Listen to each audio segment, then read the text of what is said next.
سلاف و ریز بخیر هاتن دمگدیه کرد کنکشن جدنگی امریکا لواشنطن کار به دستین تندرستین فدرالی لامریکا دبیجن او کسین واکسین ورگرتن دکارن دمالان دا لحاف بجفن بیکو ماسکانیان دمام کان دانن بر دوليفن خوا لگورا رینماین ده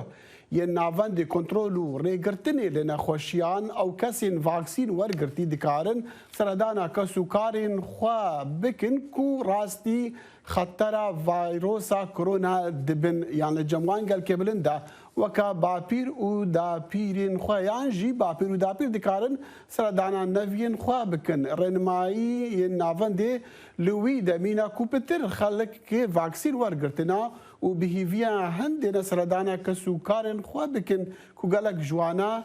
صالكا خوشتفين خوا نديتنا هر کس جی سردانا پاپ فرانسیس مزنا اولدار کریستیانان جبو عراقی کیف خوش بو و هر کس باور دکا کو سردانک سرکتی بو پیامی وی آشتی و پیگ و جیانا ملتان اول و آینان بو لعراقی و لجیهانی جی پیگ هاتن عراقی بکریستیانان را کیف خوش بون یان جی گجبین بون زده باریوی جی شارزا دبیجن بگلک پیوانان سردان گرنگ بو بتایبتی جی لقوناغا پشتی داعش راپورتا رباز مجید جی سلیمانی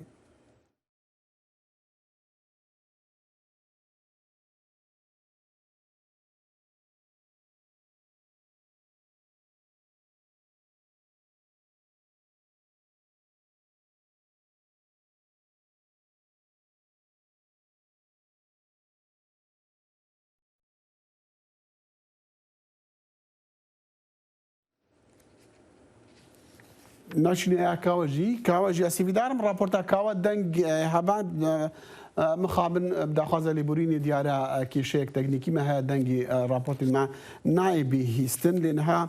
وكما قلت لسرسردانا باب جبو عراقي وكاتشندي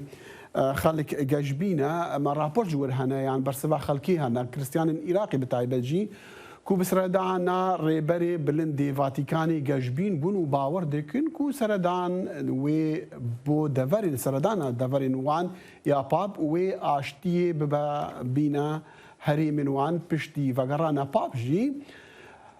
پیام نیری مه لباجار دهوکی دیگل چند اولدار و خلق عدتی دورا موصل آخفتی و افراپورت جمار رهنارتیا پشتی سردانا پاپا فرانسیس جبو عراق و هرما کردستان بداوی هاتی کریستیان گشبین کرینه کود پاشاروژه که گش هبیتنو ده امناهی و آشتی برقرار بیت لدورداری مسیحیان جبر کوبنرینا کریستیانان هر جهه که پاپا لاواله بکتن به آنهی خود خیر و برکت دکویت اوی جهی الخطاب اللي ألقاه كان موجه للمسيحيين گوتار خواندی آراسته بوش بو کریستیانان و دخواز لیکر کو گشت مسیحی او باوری الجموان هی بپارێزیدن و باوریاش بابو باپیرین خواور گرتین و برف پاشاروژه که باشتر بریک هفن اوش همیا گرنگتر بو احنا بصراحة شعور لا يوصف يعني براستی هستکی و صابو ناه تواصف کرن هستکی گلک خوش بو براستی ما بارنت گر پاپا دروژه که هتا جمع ام گلک دل خوش بوین بهاد ناوی ام دخوازی جمعی کسو کارت خود کن اوی والات خوب بجه هلای ام دخوازیم وگرن داکو باشتی و با آرامی پیشین هر وسا پشتی سردانا بابا فرانسیس کریستیانین دشتانه نوا وسا دبیجن کو گورانکاری جه هر لایکی و دهنه کرن مینا گورانکارین آبوری و کومالاتی و سیاسی و اف گورانکاریه دید برجواندا گشتی دابن جدا جدا لأن زيارة البابا از گلک و گلک دلخوش بوم جبر کو سردانا پاپای سردانا کامیجویه مدجان خدا پاپا ندید بو بتنه ناوی ما بهیز بو بله حمد و شکر هاتا ویره و سردانا مکر او مبجاوه خودیت و ما پیشوازی لیکر و بانهیا خود امناهی بو توای عراق وگرید انا ايش اقول لك احنا از چی بجم بوده راستی ام امیدوانی گرانکاری بسردوری ده هبن و هلوستین تازه هبن و برجواندیا خلکی دابید جبر کو خلک چه داخوازه بکتن تنی خدمت گزاری هبن و جانکا خوش سردانا پاپا فرانسیس پاپای واتیکان جبو دشتا نینوا گرنگیه که تایبت هبویو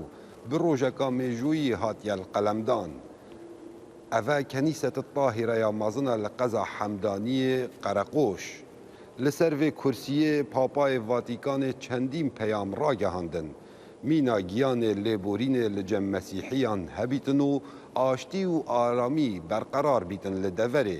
هر وصا پیامان لهمیان گرنگتر او بو که هبونا مسیحیان لتوای عراق بردوام بیتن و کوچگر ناوان بهت راوستاندن کاو عمر دنگ امریکا دشتا نینوا جه خریستیان عراق را پیام پاپ فرانسیس هیویا مان و بردوامی وان بو لسر عرض وان عرض باپورین بابو باپیرین وان لگلو وان چندی هیوی هیا پیام اولدار واتیکانی ببا راستیا سر عرض بمرا خانم وحیدا یاقو انداما بریا پرلمانی هریما کردستان عراقی بسکایپ جزا خوی وحده خانم اسپاس جبو دمیتا جبر چی هر کس دبیجا و هر کس دبینا کو سردان پی تی وی بو و سرکتی بو جی پشتی بداوی هاتی بله پیشی سپاسات کن بو دیفچونا وی سردانای پیروز بو عراق و هریم کردستان بتایبت بيجم سردانا باباي أبشميجة خلكي ما خلكي كردستاني يان فكرة العراق وكردستاني اللي هي بيان أو بيكو سردانا كا جبرينو كبيتا كرن بو عراقي وكردستاني سردانوي قالكي بيروز بي وقالكي جرين بي بو ما وكو كريستيان العراقي وهريمي كردستاني تشكو سردانا كا سر أستكا بلند بو گلک روی پروتکولی و ریخستن و گلکی باش بو پیشوازی که گرم لیها تکرن هیویا ما و سردانا امیده که باش بو مواکو کریستیان و بو نتویدی و آینی دیجی اکید دی تأثیر خو کارتگری که باش دل سروانجی هبت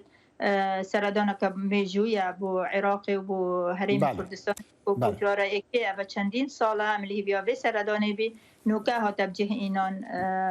شکر بخوده. بله. وحیده خانم هر کس دی بیجا کو سردان سرکتی بو هر کسی جی هیوی هیا پیامن پاپ جی وکومت دیت یوم بیسی لهر جاکی پیامن آشتی بو پیگوژیانی بو وقراندنا خلكي بو تناهي بو لعراق بتايبه جيت بو همو قال عراق بتايبه جي بو كريستيانان يعني كريستيانان هي في هيا او بيام ببراستي لسر عردي هي بيوم عوا ببتاتشكو أبا فرصتك بو تايبت بو حكمة فيدرالي عراقي فرصتك بو وانكو مصالح الشخصية يعني بهيلن قوي خو بدنا خلكي عراقي وان تندو تيجيا وان كشتن وان اف تشكي بآساي العراقية هي جهبه لنشكو أبا دعوة قداسة باباي بيبو حكمة فيدرال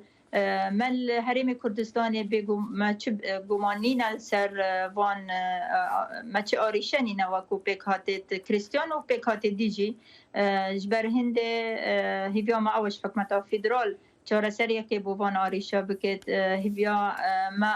او سیاست یه نوکب جه به سیاست کانی برانبر خلقی خوب بکن برانبر خلقی عراقی بکرن تایبت بو پیکاتا چه مسیحی بن چه ایزیدی بن چه نتویدی یان آینی دی جدا العراقی چکو پراستی هرشکا گلک مازن او چندین ساله بری هرشا داعجی افتشتا هبی هندك ميليشيات السروان هرشا هاتا كرن و برو هرم كردستاني هاتن ديف اوجي راس باردا جناب سروك بارزاني بي بله پشتی داعش هرشا داعش خرابتر لهاتو کو تایبت دشتینینا و شنگار و دوردی سرپیک هاتت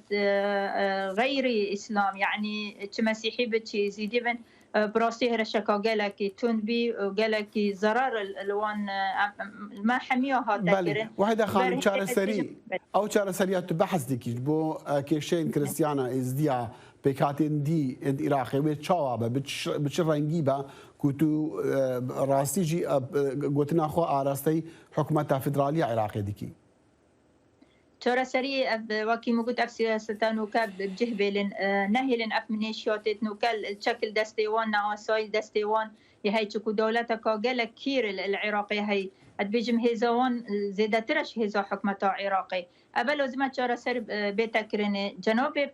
قداسة باباي أف يوم دا حكمة عراقي كو أف شكا بدنج بكن اف هرشال سر فان بيكاتا حمي ببنا براي لبردن هبت اشتي هبت بيك جيانكا باش هبت اف فرصة ابو حكمة فدرال ادبيجم يعني طابق هابت ملعبة حكمة عراقي بتايبت لا يعني سياسي ابيت حكميت كن العراقي تشكو تاثيرها كمظنش لا يعني سياسي ابيت الويري ادبيجم فرصتك الدستيون اگرنا دی عراق برو آینده که ندیار دیبد گل هندجی پیاماوی بو جینوساید برایت میت ازیدیو اوجی گلکی گرینگ بی انشاءالله دی شیت المحفل الدولي دی شیت جارسری یون دفاع برگری الوان بیتا کرنیکو ببتا جینوساید و خلقی برایت باشا او پیامی پاپ دای هیوی و باوری والجوان خلقا درست بکەی پەیدا بکە کوڤەگەر نەبوو نمونە سەرجین خوا براستی بجمەتە ئیرادەکە سیاسی هەبێت یان دەفان هەبێت بەلکی بەس ئەس نوکە بێباوەری دەف خەلکیمەیە چێبیک و ئەف حکومەتە نوکە یا زەعیفە دەولەتەک دیل ناف عێراقی هەی پێسترە ئەف ملیشیاتێت بچەک پێسترنش دەولەتێ از مباوره هکر اوا ببینید نشین چه جاره سری بکن و دی خرابتر العراقی و خلقی ما دی برو آینده که ندیار دی بد ادبیجم لازم حکمت عراقیان حکمت فدرال محاوله بکت يعني بحمي على اف باوري پیدا بکت بو خلقی ما دا بشن بزبرن سر گندو مالت خودا بشن بجین وگبری پیک و وەکو برا پێک بە چل دەشتانەینەوە بچ شنگارێ بچ دەڤەردی دەربەی هەرێمی کوردستانی بێت دا بشێن بژین بەلێ هەکەر یعنی شێوەی بێت ئەف حکومەتانوکە من باوەڕ نینە و تشتێکی بێتەکردن یان چارەسەریەکی یان گوهورینەکی بێتەکردن لەگەل پێک هاتێت ئەوێت العێراقی ژین چکو براستی ئەو باوەری نەمایە وەکو پێک هاتە وەک ئاینی جودا جوانە وحيدة خانم تو بحثي قالك ميليشيات هذيك شما او ميليشيات كونها لسر عردينا طيب جي ام دي بيجي دشتانينوا خطر لسر بيك هاتان كريستيانا ازديا شبكه او ملاتين دين وهرمي يعني وانا دي باريزن براستي ما ترسيه قالك مظنه هي تشكو پیاموان بردوام نقبول کردن بو اکودو پیام غیر اسلام يعني كافر بينن يعني او فكره تكفيري ادبيجم فكر خرابتر الشريجي يعني هيرش السر فان بيكاتا فكره تكفيري العفو ببورا تكفيري الدفاني هيكو حمينا حكينا اسلام بتكافره يعني في شيء ويتعاملون قال خلقك دي غير اين اسلام تتكرن أبا ما ترسي دارا قالك سر آيني دي سر بكات دي أو الجين العراقي أبا حالبتا أو كومالين بيجن راديكال وتيرورستن كو باوري هاي لأنها ما دي باب بخوت شو ناف موصلي بخان موصلي كو جهي كو أبو بكر بغدادي خلافة للراجحان دي واحدة خانة متخاص أشتبه برسم كيشين كريستيانا إيرو لإراقي ولا هرما كردستاني تشنا العراقي زورن تشكو او بيك هاتا وكو كريستيان نماين العراقي الشين بيجم يعني يون جماركا قالك كيمي ماين العراقي حمي برا وكردستاني تهاتين يعني زيادتر خلقي ما ين كريستياني الهريمي كردستاني تشل هوليري اكن جيبينا يون الدهوكي باريزبا هدوكي اكن جيبون حتى انه كانش يوم بزفرن سر مالو ملكيت خوتش كل ويري حكمته مركزيا حكمته فدرال نشيا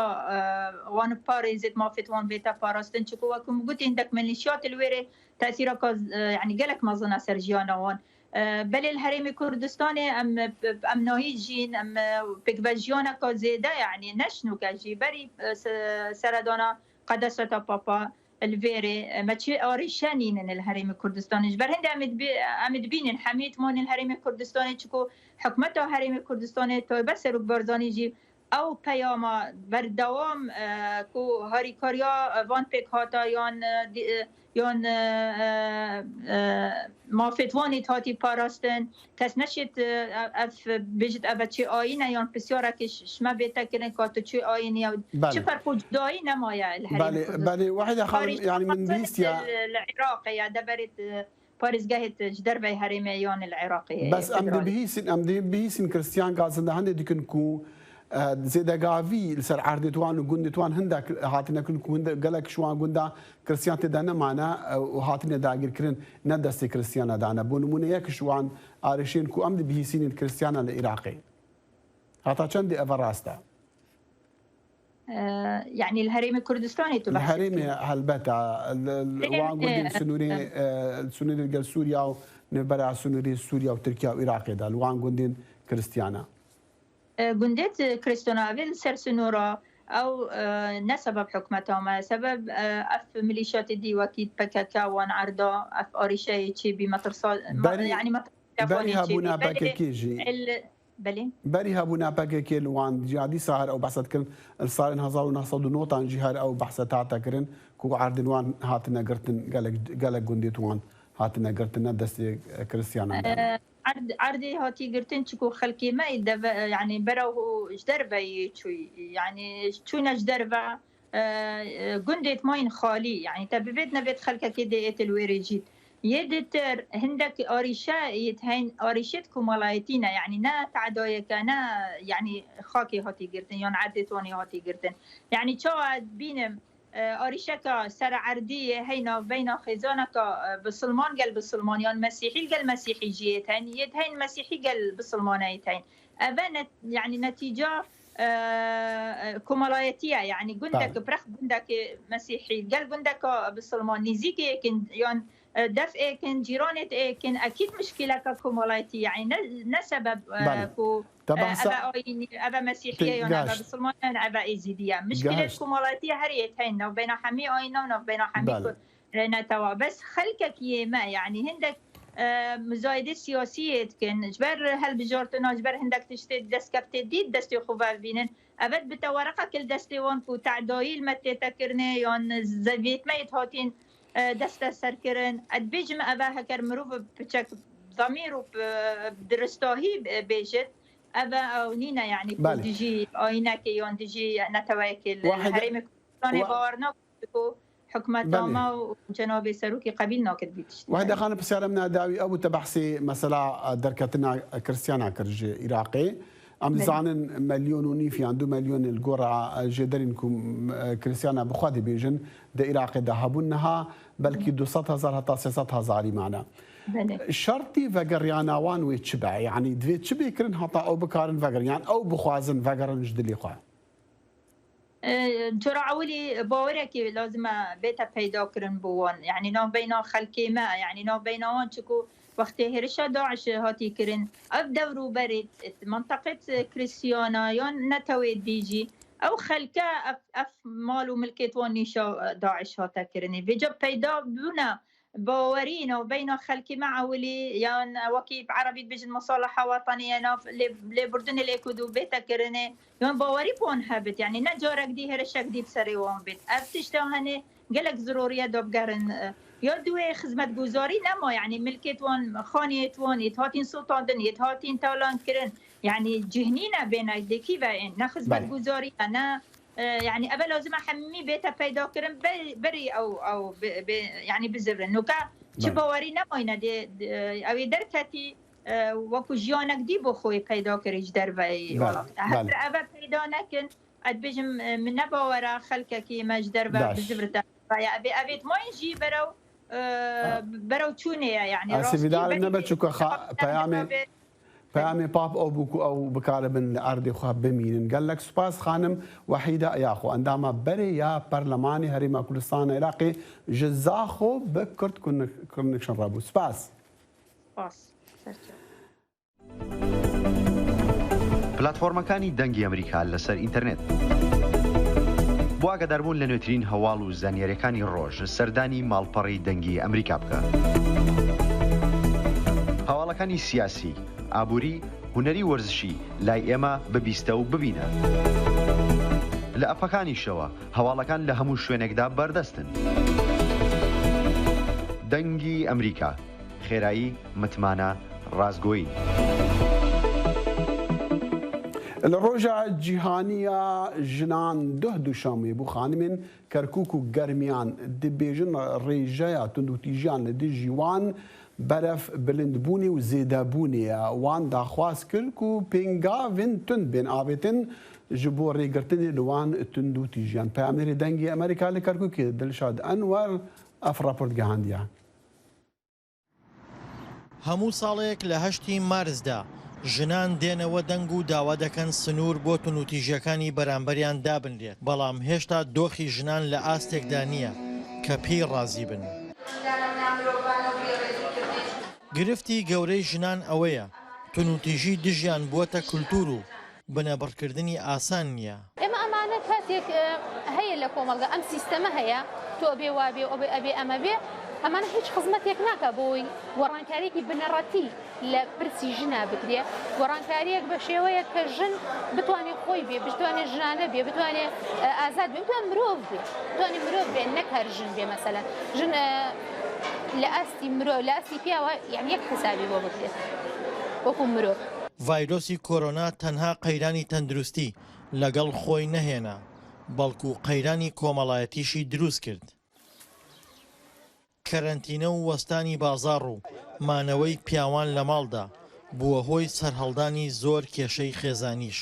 جائحەی کۆرۆنایان بڵێن ئەم سەردەمی کۆرۆنا کە ئەمەش دیسانەوە بارپرسیەکی بۆ سەر ژنان دروست کردووە چی لە ماڵەوە چی لە دەرەوە بووەتە هۆی ئەوەی توندوتیژیەکان زیاتر بەرامبەر بکرێ لەگەڵ ئەوەشا ئێمە باس لە هەبوونی یاسا ئەکەن خاستەن بۆ ئەو کێشانەکە بەرامبەر بە ژنانیان ئەو توندوتیژیانە بەرامبەر بە ژنان ئەکرێ کە بکەرەکانی بە سزای خۆیان ناگەین ئەمانە هۆکارێکی ترن کە توندوتیژی زیاتر بێت لەناو کۆمەڵگاکەی خۆمانە. ڕێژەی تونوتیژی بەرامبەر بە ژنان و گرفتە کۆمەڵایەتیەکان لە ناوچە کێشە لەسەرەکان زۆر بەرزترە بەراورد بە ناوچەکانی هەرێم.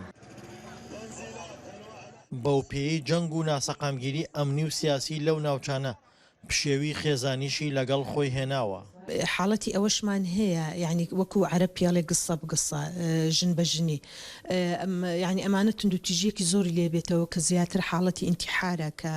کە ئێمە بەدواچوونی بۆکەین ئەویش ناتێگەیشتنە نەتیجەی ناتێگەیشتن و نەتیجەی نەبوونی خۆشەویستی لە ناو خێزانە و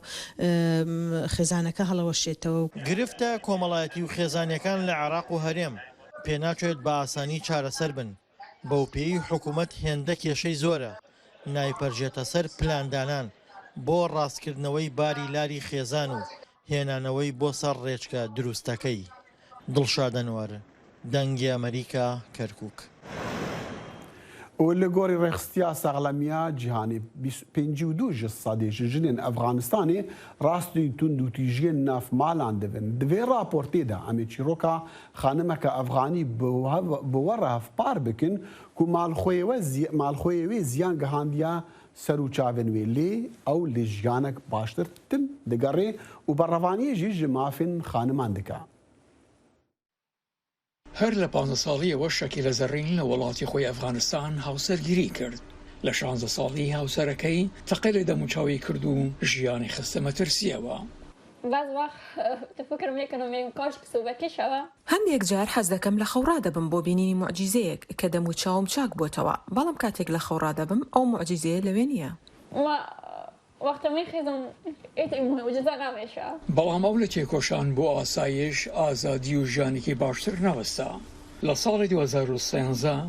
زەڕین لە کەنەدا مافی پەنابەری پێدرا کە خەونێکی بۆ بەدیهێنا. من لە چوونە خوێندنگا ڕاگیرام بەڵام پاش وەرگرتنی مافی پەنابەری لە کەنەدا خەونی گەڕانەوەم بۆ خوێندنگا بەدەستهێنا. لە یەکەم ڕۆژی خوێندنگادا کە لە تەنیشت هاوپۆلەکانم دانیشتم گریام بەڵام ئەوە فرمێسکی شادی بوو. سەرۆکوەزیری کەنەدا جەستن ترۆدۆ چاوی بە زەڕین کەوت و بەڵێنیدا بە هەموو شێوەیەک پشتگیری لێ بکات. جگە لە زۆر شت گەورەترین چاکەی حکوومەتی کەنەدا بۆ من چارەسەر بۆ دەموچاوم دابین دەکات تا ئێستا پشتگیری 15 نەشتەرگەریان کردووە. زەڕین دەڵی سەرڕای کردەوە دەڕەندەکانی هاوسەرەکەی دەنگی لە ئەفغانستان زۆر گرنگ نەبوو. ئێستا ئەو لە ڕێگای قسەکردن بەگشتی بۆ هەزاران دەنگی نەبیسترا و تێدەکۆشیێت. ئێمە هەندێک پشتگیریمان بۆ کرد کە چۆن ئامادەکاری بکات، چالاکی و وتەکانی پێشکەش بکات، وە لەو وارەدا زۆر چالاک بووە. ئەو زۆر بە نەترسانە چیرۆکی خۆی دەگێڕێتەوە، نەک هەر لە کەنەدا، بەڵکو لە هەموو وڵاتاندا لە سەرانسەری جیهان و باسی توندوتیژی تیژبەژنان دەکات و ئەو کاریگەری لەسەر ژیانی خۆیدا هەبووە. زەڕین پاڵپشتی ئەو گروپانە هەیە کە هەروەها دژی توندوتیژی خێزانی تێدەکۆشن. لێرە لە کەنەدا من قسەکەرێکی گشتیم داوای دادپەروەری دەکەم بۆ ئەو ژنانەی کە ڕۆبەڕووی توندوتیژی دەبنەوە و چیرۆکی پڕ لە ئازاری ژیان و ژیانی ژنانی تری ئەفغانی کە وەک من ئازاریان چشتووە بۆ هەموو جیهان دەگێڕمەوە. زەڕین دەڵێت پێوەستە کۆمەڵگاکان یەک بگرن بۆ بەرەنگاربوونەوەی ئەم کێشە جیهانیە. شەکیلا ناتوانێت بە تەنها جیهان بگۆڕێت. هەموو ئەو ژنانەی کە ڕوبەڕووی توندوتیژی دەبنەوە دەبێت پێکەوە کۆ ببنەوە. ئێمە نابێت بگرین و لە ماڵەکانی خۆمان بمێنینەوە، چونکە کێشەکانمان چارەسەر ناکات. لەبری ئەوە دەبێت یەک دەست بین دژ بەو کەسانەی لە توندوتیژی تیژبەژناندا دەستیان هەیە. و سەرۆکی ئەمریکی جۆ بایدن سۆزاخوا نو دکە ji بۆ نەهێلانە بێڕێزی و تەنگافکردنên سەکسی دنا فێزên لەشکرê ئەمریکیدا. بایدن گوت ئەو ڕەفتار نەکێمترە ji gefan li ser ewlehiya niştimaniya ئەمریکا. بایدن duh دوشەمبê li roja nêfnetewîya jinan li koşka spî axist li demê du xanimên efserên paya bilind ڕۆدباوان بلند کریژ بووە کە قۆماندارن چارن ئەستێرا وی گوت ئەڤە دێ تەڤگەرە ئامادەکاریên ڕێڤەبەریا وی بنج بۆ نەهێلانە دەستدرێژی و زێدەگاڤیên سەکسی di navhêzên çekdariyên ئەمریکیدا û dê sengî jî li ser astê herî bilind dest pê bike. بهیڤیا دەمێن خۆش دەگەل بێ بەرنەما کورد کۆنەکشن ئەفشەن بابەت بوون بەشوەڕە ئامادەکردن مخابن بابەتێک مەک و دەنگێوێ نا ئامادە بوو بهیڤیا داخوازە لێبووری ژوە دکین و بهیڤیا دەمێن خۆش شاتا بەرنەمەکدی و ڕۆژە ئەینی و کورد کۆنەکشنەکدی هەر شاد و بەختەوەر بن و دەم باش.